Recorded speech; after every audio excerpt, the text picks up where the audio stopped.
Assalamualaikum warahmatullahi wabarakatuh. Perkenalkan, nama saya Sofi Maulida dari kelas PGMI 5E dengan NIM 12620511070. Praktek ini untuk memenuhi tugas akhir mata kuliah pembelajaran IPS MI atau SD yang diampu oleh Ibu Maftuha MPDI.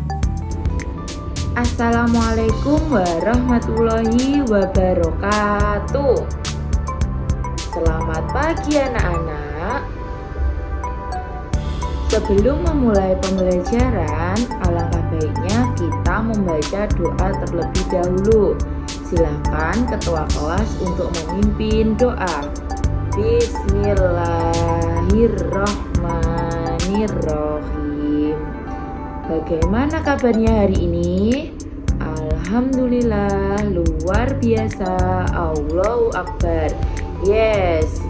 Siapa yang tidak masuk? Alhamdulillah, semua masuk ya. Hari ini kita akan membahas materi tentang kegiatan jual beli sebagai salah satu cara pemenuhan kebutuhan. Kemudian tujuan pembelajaran kita hari ini yaitu agar kalian bisa menyebutkan peran produsen, distributor, dan konsumen dalam alur kegiatan ekonomi. Sekarang Ibu mau tanya, apa makanan kesukaan kalian? Ada nasi goreng, mie goreng, bakso. Nah, sekarang kalian ingin mendapatkan makanan ini, bagaimana caranya? Iya betul, beli atau kita membuat sendiri. Jika kita membuat sendiri, kita membeli bahan di pasar, di supermarket, di minimarket, dan lain sebagainya. Nah, Ibu punya sebuah video tentang kegiatan jual beli. Kalian simak dan amati video berikut ini. Kegiatan jual beli. Teman-teman semua, tahukah kamu apa itu jual beli?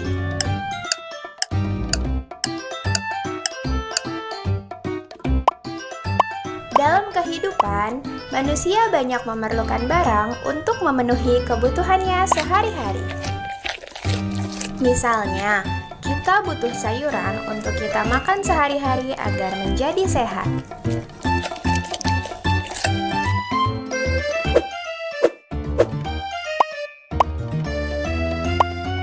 Sebenarnya, kita dapat menanam sayuran sendiri untuk kita makan. Namun, tidak semua orang dapat melakukannya. Hal itu karena ada orang yang mempunyai lahan, ada juga orang yang tidak mempunyai lahan. Nah, terus bisa juga karena orang sibuk bekerja sehingga tidak dapat menanam sayuran.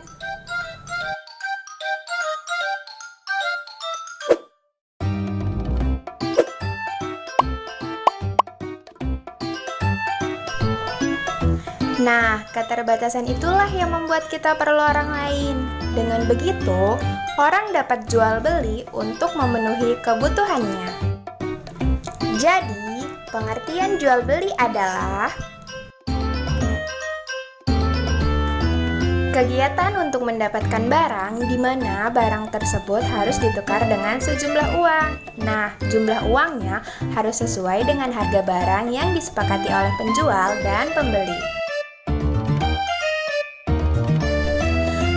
Terus, bagaimana bisa terjadinya jual beli?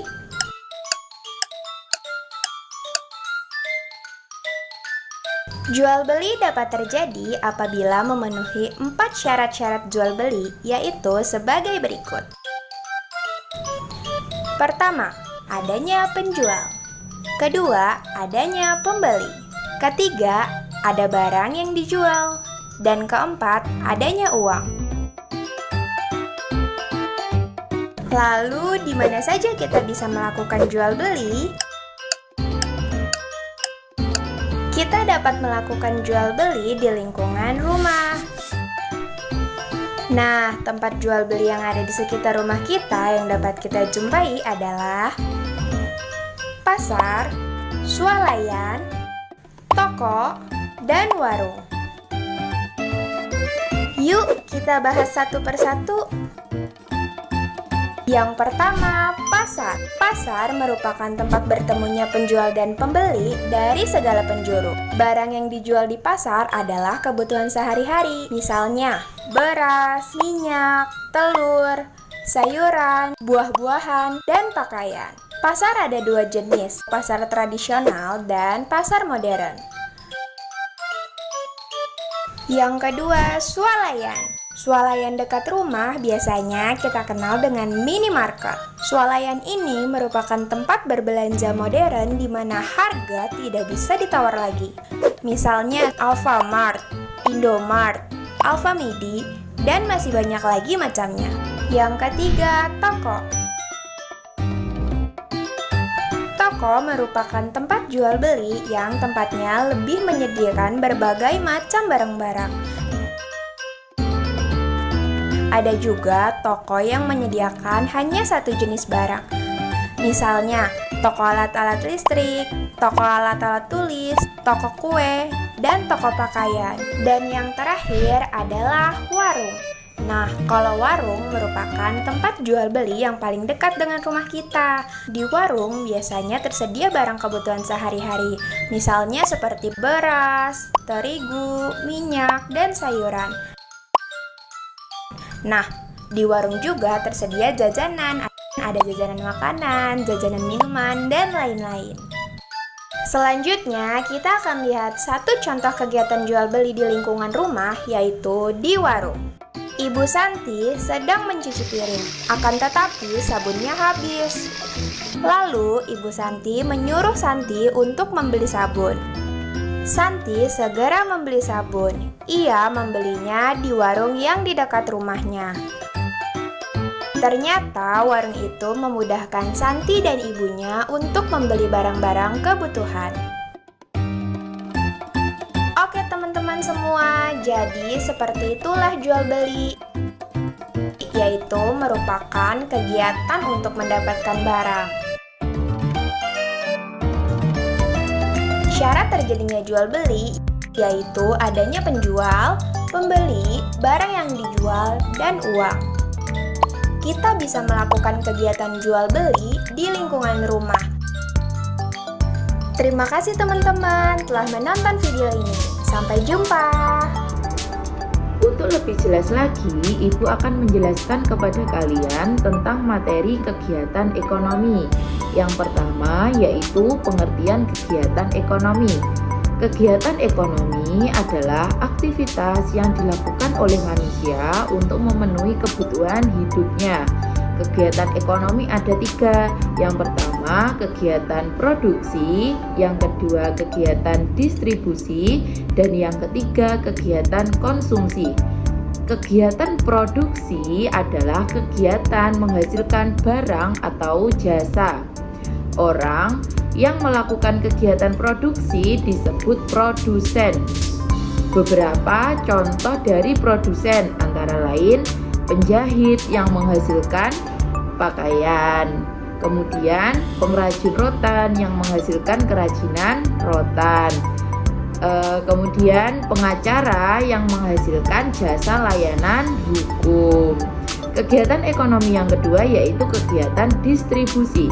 Kegiatan distribusi adalah kegiatan menyalurkan barang atau jasa. Orang yang melakukan kegiatan distribusi disebut distributor. Beberapa contoh distributor antara lain agen pedagang besar dan pengecer. Kegiatan ekonomi yang ketiga yaitu kegiatan konsumsi. Kegiatan konsumsi adalah kegiatan memakai atau menggunakan barang atau jasa. Orang yang melakukan kegiatan konsumsi disebut konsumen. Dari materi yang Ibu jelaskan, ada yang ditanyakan? Jika tidak, Ibu akan membentuk kalian menjadi beberapa kelompok. Nah, setiap kelompok terdiri dari 5 anggota. Tugasnya yaitu kalian membuat proyek kegiatan jual beli market day. dan menyusunnya dengan kelompok yang sudah Ibu tentukan. Sekarang kalian berkumpul bersama teman kelompoknya ya. Jika sudah menyusun alat dan bahannya, sekarang kalian menentukan siapa yang jadi penjual dan siapa yang menjadi pembeli. Tadi kan anggota setiap kelompok kan 5. Yang satu jadi penjual dan yang keempat jadi pembeli. Nanti yang jadi pembeli tidak boleh membeli barang di kelompoknya sendiri. Jadi yang jadi pembeli ini berkeliling untuk membeli barang di kelompok lain. Kemudian jika sudah, nanti kalian membuat laporan pada LKPD ini. Dalam LKPD ini ada barang yang dijual dan hasil penjualannya dalam proyek Market Day. Jika ada yang ditanyakan atau ada yang mengalami kesulitan bisa tanya ke Ibu ya. Langkah-langkahnya atau bagaimananya bisa ditanyakan ke Ibu. Berhubung waktu penjualan sudah selesai, sekarang kalian bergabung bersama kelompoknya. Nanti kalian maju ke depan untuk memaparkan hasil penjualannya kepada teman-teman.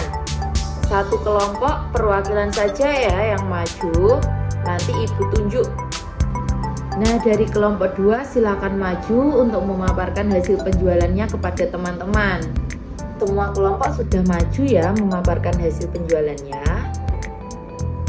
Jadi didapatkan barang yang terjual yang paling banyak didapatkan oleh kelompok 2. Tepuk tangan untuk kelompok 2.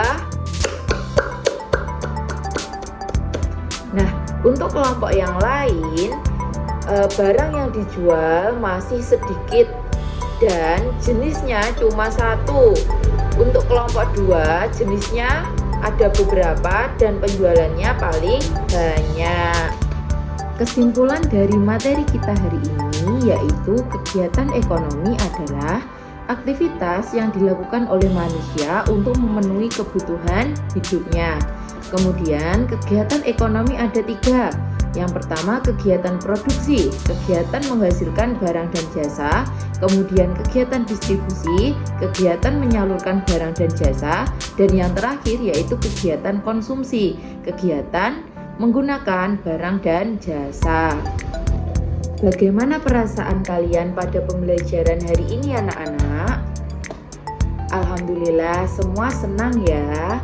Sekarang Ibu beri soal evaluasi ini untuk mengetahui seberapa paham kalian tentang materi kegiatan ekonomi. Ibu beri waktu 5 menit. Kalau sudah, kalian kumpulkan di depan. Sudah selesai semua ya anak-anak? Sebelum Ibu tutup, Ibu ingatkan lagi jaga kesehatan, semangat belajarnya kalian tingkatkan lagi, dan jangan lupa saling berbuat baik kepada sesama. Sebelum Ibu tutup, kita berdoa terlebih dahulu. Alhamdulillahirabbil alamin. Hati-hati di jalan. Wassalamualaikum warahmatullahi wabarakatuh. Ketentuan pada poin A. Dalam micro teaching yang saya lakukan, elemen kekuatan meliputi kemampuan saya dalam menjelaskan materi dengan jelas, keterlibatan siswa, serta kemampuan mengelola waktu dengan baik. Sementara untuk elemen kelemahan yang perlu diperbaiki, mungkin terdapat kendala dalam menjaga perhatian siswa atau mungkin kurangnya variasi dalam strategi pengajaran. Untuk ketentuan poin B, dalam micro teaching ini saya menggunakan teori psikologi berupa teori konstruktivisme, di mana diskusi kelompok mendukung konsep bahwa siswa secara aktif membangun pengetahuan mereka sendiri dari pengalaman, observasi, dan interaksi dengan orang lain. Melalui diskusi kelompok, siswa dapat membangun pemahaman mereka sendiri dari berbagai sudut pandang dan pengalaman yang berbeda dalam konteks materi yang dipelajari. Penggunaan diskusi kelompok dalam konteks teori ini memungkinkan siswa untuk berperan aktif dalam pembelajaran mereka, membantu mereka membangun pemahaman yang lebih mendalam melalui kolaborasi dan refleksi bersama. Umpan balik dari sesi micro teaching saya sebelumnya sangat berharga untuk pengembangan pendekatan pembelajaran. Jika umpan balik menyoroti kebutuhan untuk lebih melibatkan siswa, saya akan meningkatkan interaksi melalui diskusi kelompok atau penggunaan alat bantu visual yang lebih menarik. Jika umpan balik menunjukkan perlunya perbaikan dalam pengelolaan waktu, saya akan merencanakan kegiatan dengan lebih teliti, memastikan setiap bagian dari pembelajaran memiliki alokasi waktu yang tepat. Penggunaan umpan balik dari sesi sebelumnya membantu saya untuk terus berkembang dan meningkatkan efektivitas pengajaran.